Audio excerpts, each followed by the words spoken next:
Vice President, we thank you so much for joining us tonight. How would you describe tonight's debate for President Biden?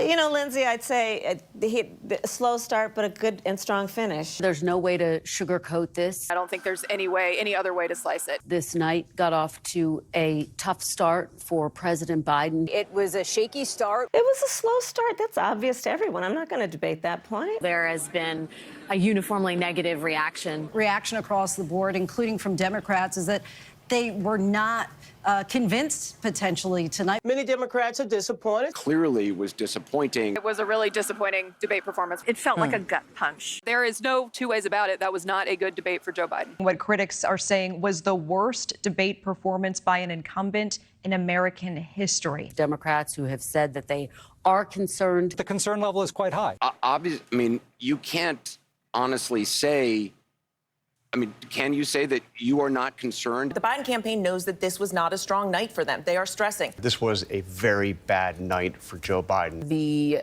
universal reaction was somewhere approaching panic. Panic inside the Democratic Party right now. They came into this debate nervous that Biden was in a weak position. They leave this debate panicked. I won't say a full-fledged panic, but it's getting there. There's a full-on panic. The panic that I am hearing from Democrats is not like anything that I have heard. It's kind of a DEFCON 1 moment. Right now, as we speak, there is a deep, a wide, and a very aggressive panic. It involves party strategists, it involves elected officials, it involves fundraisers. The president's performance, that's what caused the panic. It's personally painful for a lot of people. It's not just panic, it's pain. But the panic level, particularly among elected Democrats who have to share the ballot with him, there's a full-on panic tonight. It started with the first couple of answers, and it has continued throughout the night from a, oh my God, oh my God, oh my God, to what do we do about this? And it involves very senior people in the Democratic Party, including elected officials, saying we have a problem. Leading Democrats across the United States, elected governors, congressmen who are texting me and saying, I'm worried I'm going to lose if Joe Biden's at the top of the ticket. People feel like that we are confronting a crisis. There's a real concern here tonight that there's been some real damage done that cannot be undone. I don't know if things can be done to fix this. You cannot tell me democracy is on the line and then give that performance tonight. I've been doing this for 30-something years, going on 40 years, and I have never, ever had what happened on this thing tonight happen in the middle of a debate. Based on that, in 18 weeks, Donald Trump will be the president-elect. That was an unmitigated disaster for President Biden from the second he walked out to the closing statement. What happened last night was a tremendous disaster. This was an absolute dumpster fire. A complete catastrophe. Train wreck. Joe Biden showed without any doubt that he is clearly impaired. He is in no way up to the job of defeating Donald Trump. I think I witnessed the unofficial end of the Biden campaign. You have to ask, how did we get here? But this was a debate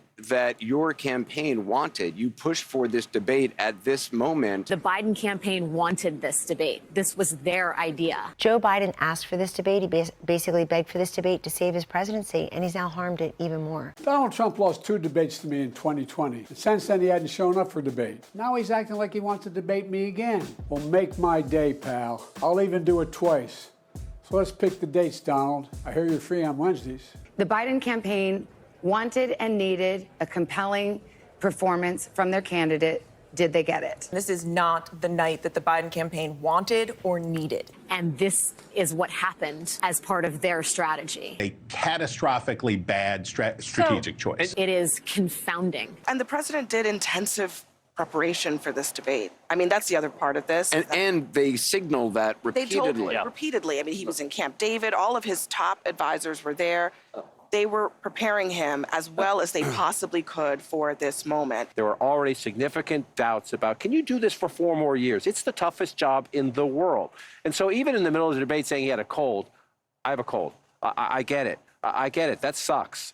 But, he's the president of the United States. When the phone rings at 3 o'clock in the morning, the world doesn't matter if you have a cold or not. Yeah, I can relate to having a cold. I have a negative COVID test and a slight cold as well. So I understand not feeling well. And, obviously, Joe Biden comes in with certain deficits. He has a stutter. It is more difficult for him to communicate for that reason. So there's a lot to mitigate the way that he speaks. That said, Biden's answers were, in a lot of cases, not coherent. He was rambling. His answers were rambling and incoherent. President Biden was halting and disjointed. At times halting. Meandering at times. Hard to hear. I think there was a sense of shock, actually, at how his voice sounded. Seeming extremely feeble. Often muffled his lines. Seeming extremely weak. He seemed a little disoriented. He struggled at times to collect his thoughts. And appeared to lose his train of thought. Lose his train of thought. Making sure that we're able to make every single solitary person eligible for what I've been able to do with the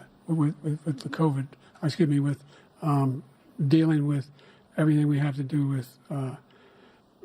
Look, if we finally beat Medicare. Thank you, President Biden. They're 3 years apart. They seemed about 30 years apart tonight. One of the biggest insecurities facing the campaign going into tonight was the claim, potentially, that President Biden is too old, that his mental acuity is just not there. Joe Biden's mental acuity being in the toilet. What do you say to those voters who watched tonight and weren't sure that he is mentally fit? Listen, he did not get off to a strong start in that debate. He did nothing to disabuse, I think, the country of the notion that he is very old and was lost frequently in that debate. So didn't the president do a great job?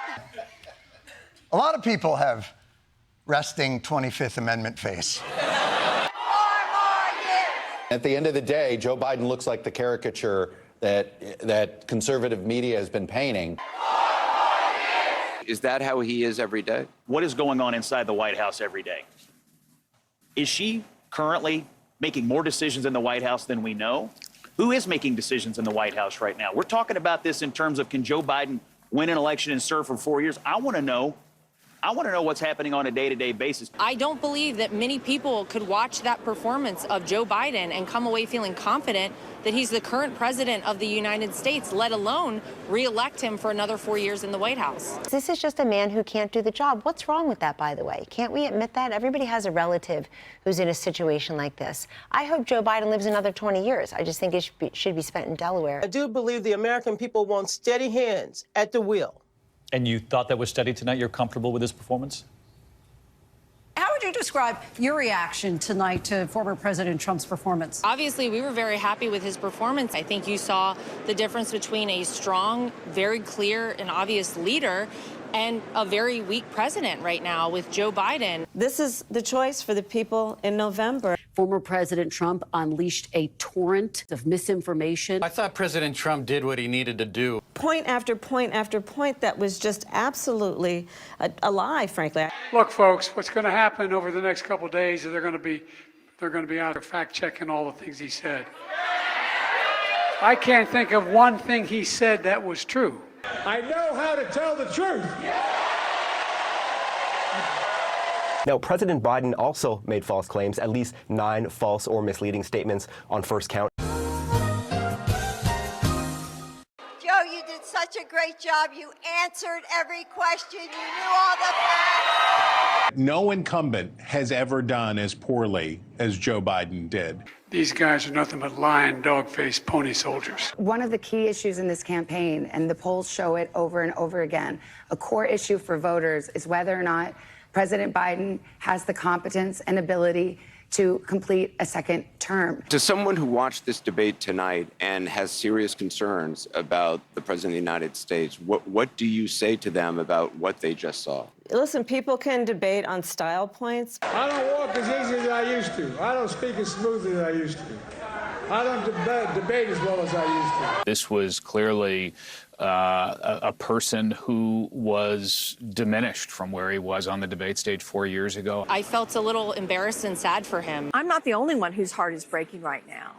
There's a lot of people who watched this tonight and felt terribly for Joe Biden. That was painful. I love Joe Biden. I work for Joe Biden. He didn't do well at all.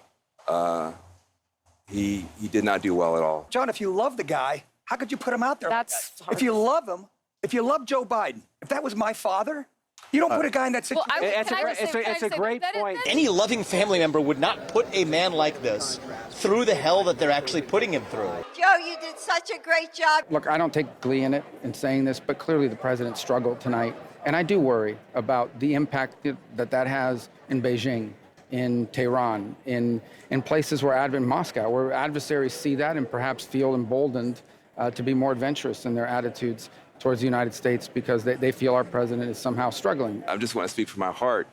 I love that guy. That's a good man. He loves his country. He's doing the best that he can. President Biden had one job tonight. Joe Biden had one thing he had to do tonight. He had a test to meet tonight to restore confidence of the country and of the base. Joe Biden's job was to reassure them tonight. He had to settle his own party.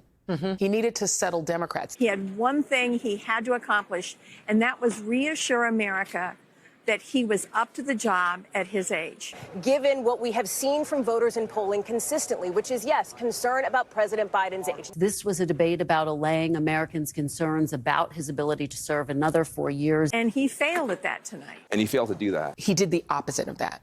He made them more panicked. This is about as bad of a performance that Biden could have delivered if his goal was to try to sort of calm the waters among Democrats. His job was to calm his party, to make them feel that, yes, I can do this. I have 4 more years in me. I have the ability and the stamina and the strength to do 4 more years. He did not do that. And he didn't do it. CNN is reporting Democratic lawmakers watching the debate were worried about the president's performance. They were having conversations about the president's performance, which they think was dismal, which they think will hurt other people down the party in the ticket. And they're having conversations about what they should do about it. One telling me of this race, quote, "This is effectively over." I am in a state of shock. He is diminished to an extent that has become undeniable. That's his performance after 5 days at Camp David? That's after rest? I wish this performance had been during the Democratic primary. If it were, we would have had a different nominee. Some of those conversations include, should we go to the White House and ask the president to step aside? Other of the conversations are about, should prominent Democrats go public with that call? Because they feel this debate was so terrible. It's going to be very hard to someone, and I don't know who it is, who could go to Joe Biden and say, you need to do this. Joe Biden passionately believes that he is the only person who can beat Donald Trump.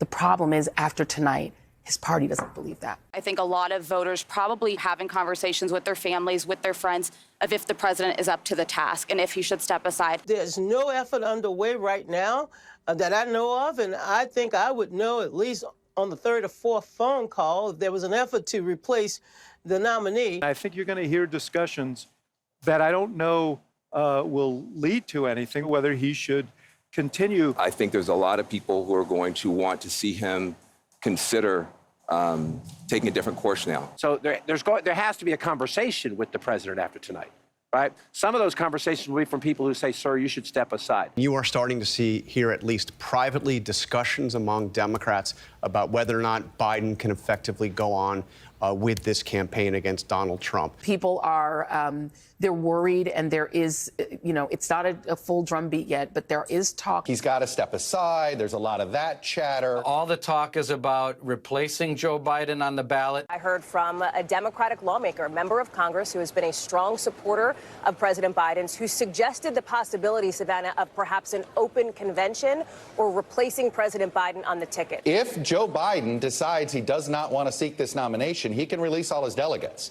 And then it basically becomes an open convention. And we haven't had a real open convention really since 1952. There is panic that has set in among people who have watched this debate, who are Democrats, people who are strategists, and some even inside Democratic campaigns. Yeah. Do you think it's unfounded? Well, I think it's unhelpful, and I think it's unnecessary. We've got to go in and got to keep our heads high. And as I say, we've got to have the back of this president. You don't turn your back because of one performance. What kind of party does that? The governor of California, Gavin Newsom, saying that Democrats are united fully behind President Biden. One of the most effective debaters in decades. That's preposterous, and it would be a suicide politically for the Democratic Party to proceed that way. Some within your own party are wondering if President Biden should even step aside. What do you say to that? Listen, first of all, What we saw tonight is the president making a very clear contrast with Donald Trump on all of the issues that matter to the American people. I think the American people really want to understand, how am I going to be able to afford my life? How am I going to be able to afford to put groceries on the kitchen table, fill up my gas tank? You know, how are we going to close the southern border for safety, security, to save jobs and keep jobs for actual American citizens? I'm not going to spend all night with you talking about the last 90 minutes. When I've been watching the last 3.5 years of performance. There are millions of people watching who basically want to ask themselves, were we better off under Trump or were we better off under Biden? Did I have more money in my pocket? Was the world safer and more secure? Was the country safer and more secure? And I just think more and more Americans are concluding that they were better off in the 4 years Trump was president than in the 3.5 years that Biden has been president. And I think that's the core issue of this campaign that's going to decide it. The choice in November between these two people that were on the debate stage involves extraordinary stakes. This was an incredibly strong performance for Donald Trump. I think the American people saw this. They remember back to when he was president of the United States, and I think they want their country back. They know who can deliver it to them. It's Donald J. Trump. I'm talking about the choice in November. I'm talking about one of the most important elections in our collective lifetime.